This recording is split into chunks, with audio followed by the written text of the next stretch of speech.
Coming up on this edition of We Are Washington. A new program is encouraging D.C. residents to become metropolitan police officers. Plus, are you feeling the music? Jazz is now played all over the world. We're bringing you to the D.C. Jazz Festival at the Wharf. And then it's a personal chef straight from your smartphone.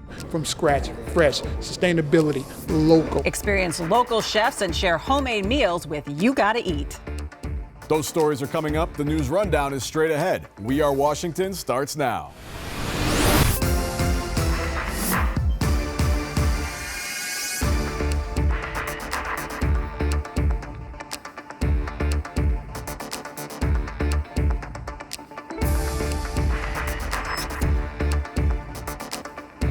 Welcome to We Are Washington. I'm Matt Granato. And I'm Cecily Fernandez. This week we're talking about the district's effort to recruit local police officers. An iconic landmark with the best view in the city finally reopens, and volunteers help make back to school a little brighter for kids in need. Then a local woman with a passion to bring families back to the dining room table launches an app in the district that might help answer the age-old question, what's for dinner? We'll have those features coming up on the way, but now let's get to the news rundown.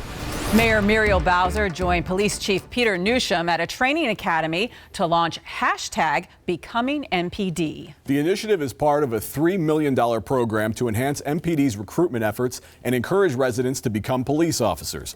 The goal is to expand MPD's workforce to 4,000 police officers by 2021. Making sure that our young people know that the police are here to help them. And by the way, this is a great career. So maybe you want to think about becoming a police officer. We continue to think about ways to invest in our public safety academy at Anacostia High School. So that can be another way that we can recruit right from DC neighborhoods. If they're in middle school and they're interested in becoming a police officer, there are ways that we can get them involved. Mayor Bowser also got the chance to meet with new recruits at the academy and watch them demonstrate some de-escalation techniques. For more information about the academy, visit joinmpd.dc.gov. It's a milestone for a new housing program that's preserved 1,000 affordable units in the district. We have a very clear goal, 36,000 units new. We need the supply of housing. We need over a third of them to be affordable units for low, moderate, and middle income. And we are working towards that goal at DHCD. And with your help and with the model of projects like that, we will make this happen and we will do more. Mayor Bowser celebrated the milestone of the Housing Preservation Fund, which is less than a year old. The Worthington Woods community in Ward 8 helped the program reach the 1,000 mark. The 394-unit apartment complex in Congress Heights serves households earning less than 60% of the median family income. If you've been patiently awaiting your chance to head to the top of the Washington Monument, the wait is finally over. The National Park Service is announcing the monument is reopening to the public September 19th. The new and upgraded elevators will carry visitors up 500 feet to take in views of Washington, D.C. from the observation area for the first time since it closed in 2015. The monument's closure allowed for the modernization of the elevators as well as the construction of a permanent visitors screening facility. The relaunch of DC Opportunity Accounts could make saving money much more profitable for qualified residents. The program provides district and private funding to match savings at a ratio of 4-to-1 for educational, job training, home buying, and small business needs. Mayor Bowser announced a $1.3 million investment into the savings program that will help qualified residents potentially save up to $7,500. Volunteers are working to make back-to-school time a little easier for children experiencing homelessness. Bright new backpacks were stuffed with school supplies at St. Stephen's Church in Northwest by volunteers with the Homeless Children's Playtime Project. The organization reached its goal of being able to provide backpacks to about 300 children. The 202 Creates residency program welcomed a new class of artists for the fall semester. The program provides DC artists with a wide array of free resources and support to build their businesses. 202 Creates residents have full access to office space, podcast and photography studios, one-on-one business advice, and more. The residency is one of many programs within Mayor Muriel Bowser's 202 Creates initiative to promote DC's creative culture. To learn more, visit 202creates.com. The district is awarding more than $800,000 to local organizations to help ensure that every resident is counted as part of the 2020 census. Mayor Bowser says an accurate count is critical in order for D.C. to receive all the federal resources and services it's owed. The funding will help grantees develop engagement activities that include special events, door-to-door outreach, and print and online media advertising with a focus on hard-to-count populations. If you're looking for a career in construction, the district government is looking for you. The Department of Employment Services is currently seeking professionals interested in pursuing careers in the trades from laborers to electricians. DOES will be announcing hiring events in D.C. for positions from beginners to the licensed and experienced. To see a full list of positions currently being recruited, visit dcnetworks.org. While you're there, fill out the construction career intake form to keep up to date with upcoming events. Building a disability-friendly workplace was the subject of the latest D.C. Biz Chat at the Washington, D.C. Economic Partnership. The ongoing discussion series brings together private and public sector leaders to share expertise on a variety of issues relating to business development. The latest D.C. Biz Chat featured a panel of experts who discussed how to create a disability-friendly work culture. We work to help businesses understand that we're here to support you. So any needs that you have, you can always come to us. And there's no cost for our services because we are federally funded by the U.S. Department of Education. So our job is to support businesses with helping them to build a more inclusive workplace.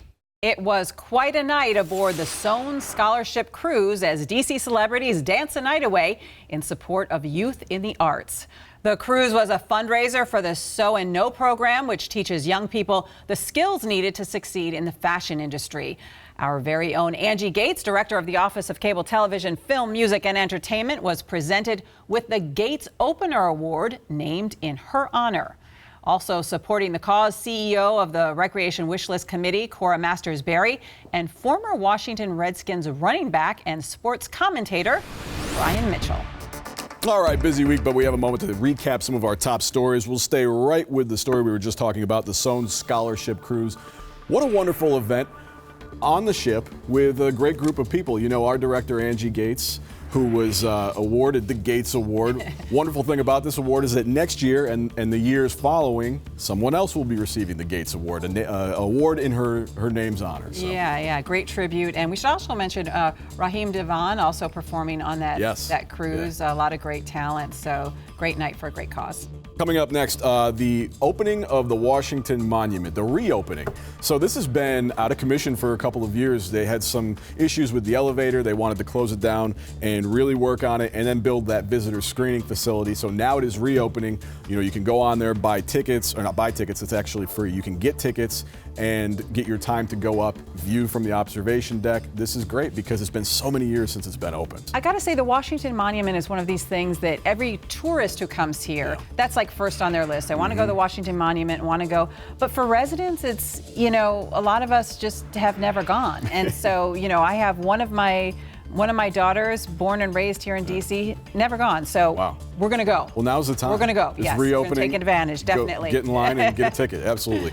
Final story we're going to talk about today is the event with MPD recruiting, looking for new police officers. The mayor went there to meet with the new recruits and highlight this effort to make sure that, you know, residents know that this is a career path they should look into and, you know, possibly follow, because the important thing about becoming a metropolitan police officer is that, you know, being in the community and being from the neighborhoods where you're policing actually helps you be a good police officer. Definitely, and I found it really moving when the mayor was talking to a lot of these recruits, just how many of them said, look, I was raised in, you know, D.C., and I want to give back, and I want to be part of the solution. All right, well, coming up, it's 3 stages of free music where D.C. meets its water. We'll bring you to Jazz Fest at the Wharf. And later, a new approach to help district families make the most of dinner time.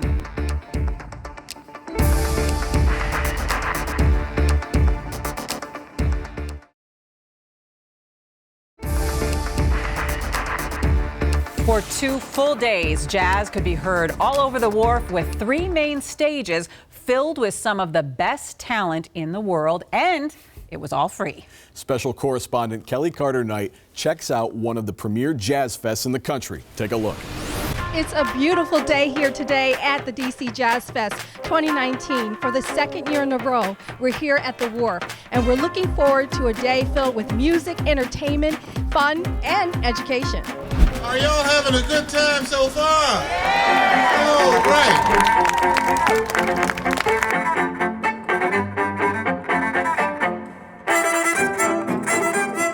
For faithful fans, the DC Jazz Festival is a religious experience.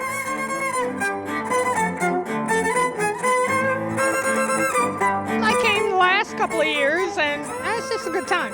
It's a good time. I love jazz. Music lovers from all over the world come to the DC Jazz Festival at the Wharf to enjoy food,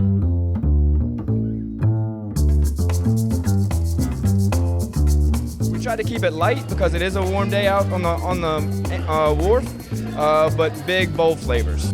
and hear their favorite musicians perform during the 2 full days of music.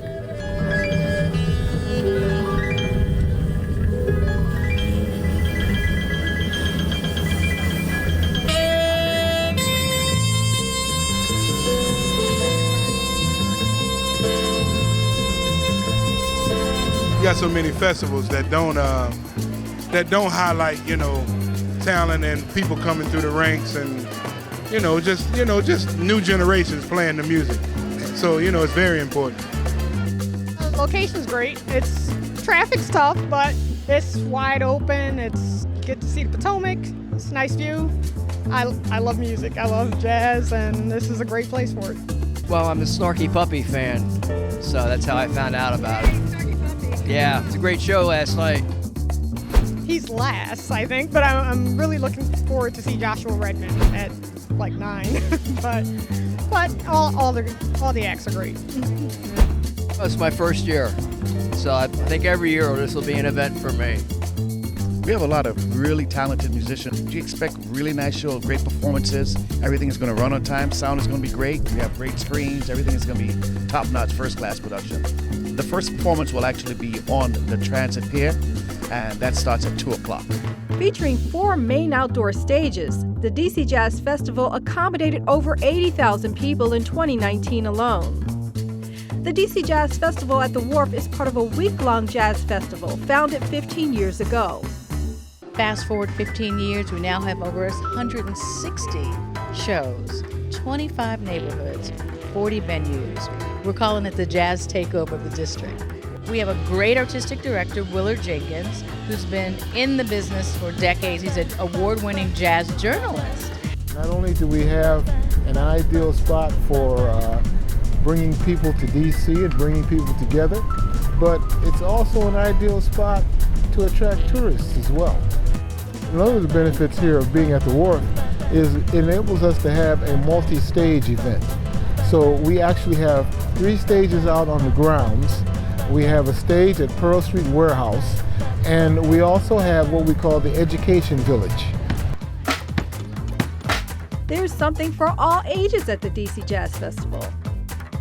At the Education Village on the Wharf, future audience members are introduced to jazz at a very early age. Jazz is America's national treasure, so come on and support the DC Jazz Fest.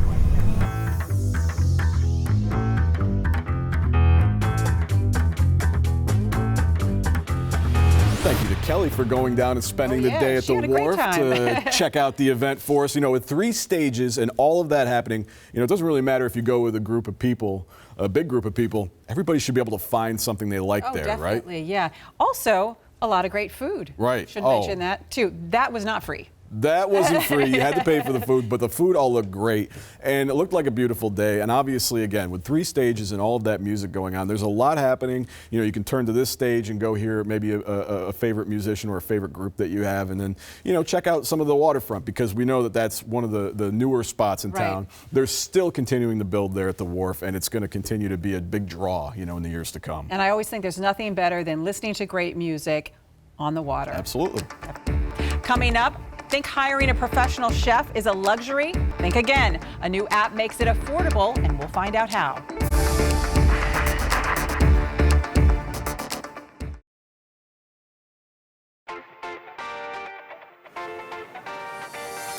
Welcome back to We Are Washington. We all know that it's harder and harder these days to find time for a fresh, home-cooked meal, but I'm talking to somebody today that might have an idea to fix all of that. This is Tanya from You Gotta Eat, and Tanya has a pretty good idea, and she wants to share a little bit about what that is. So tell me what You Gotta Eat is and where this idea came from. You Gotta Eat is a virtual app marketplace, so independent cooks and chefs can make money selling their food on the app. And it's about fresh, homemade food. We are a health and wellness enterprise. And it came from, my husband's a chef, and I was in corporate America for 20-something years. And it came from the idea of how do we create a business, not just a brick and mortar restaurant, but how can we feed the world? And so I thought of, we can be an Uber for cooks and chefs.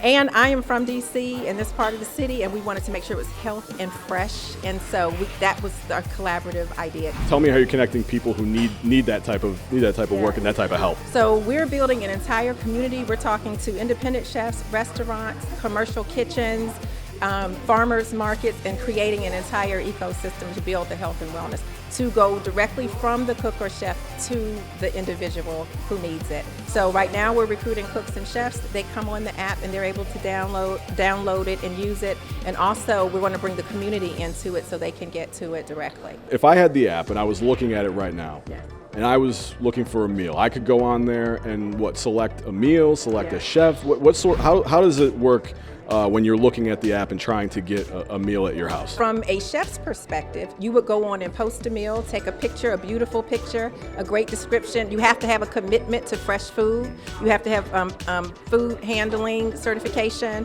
a certified kitchen, and insurance. And then you can become a You Gotta Eat certified chef.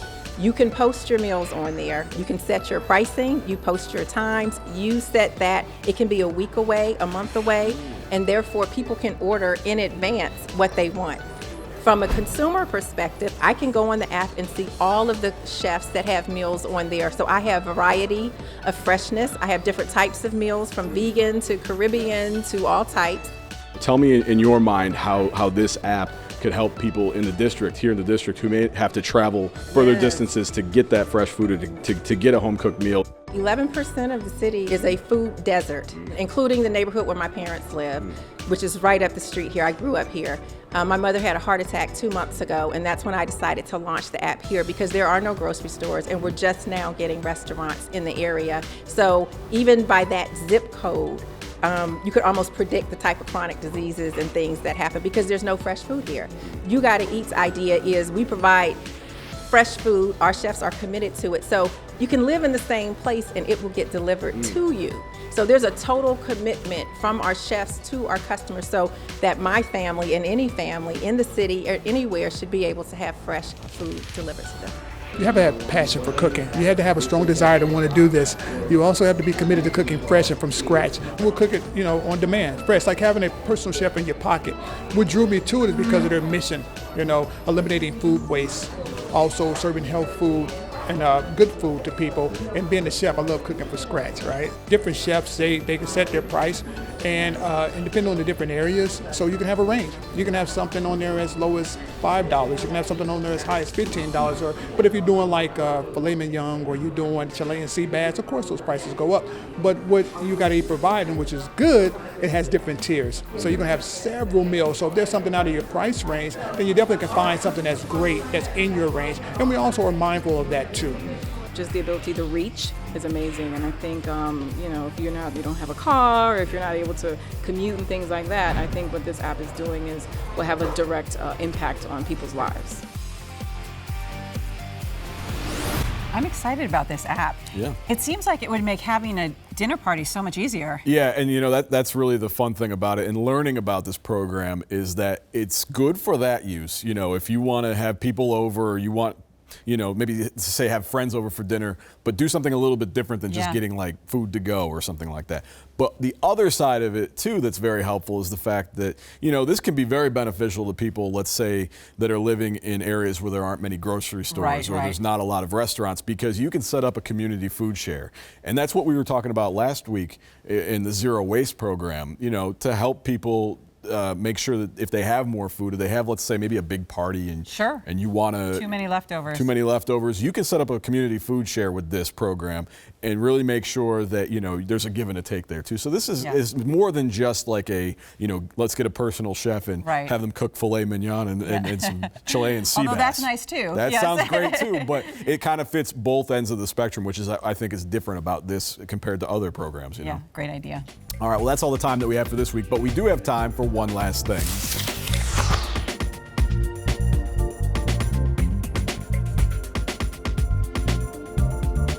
Many people might remember this story of this MPD canine, Kylie, who was seriously injured while on duty, and they airlifted the German Shepherd to the hospital. The dog had multiple surgeries. It was very serious. In fact, they almost lost Kylie.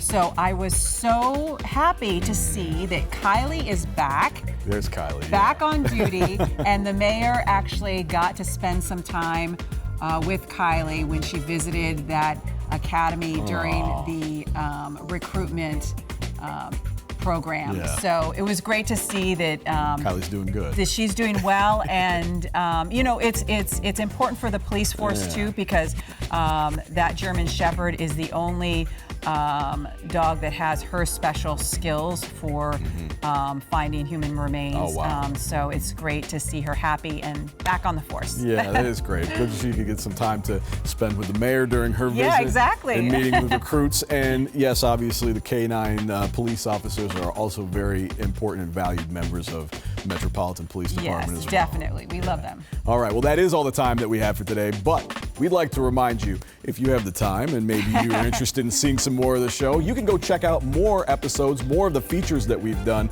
all over the city. Just go to YouTube and search Entertain DC. While you're there, hit subscribe, and you can find out more about what we're doing, and also check out entertainment.dc.gov for more information about our programs here. See you next time.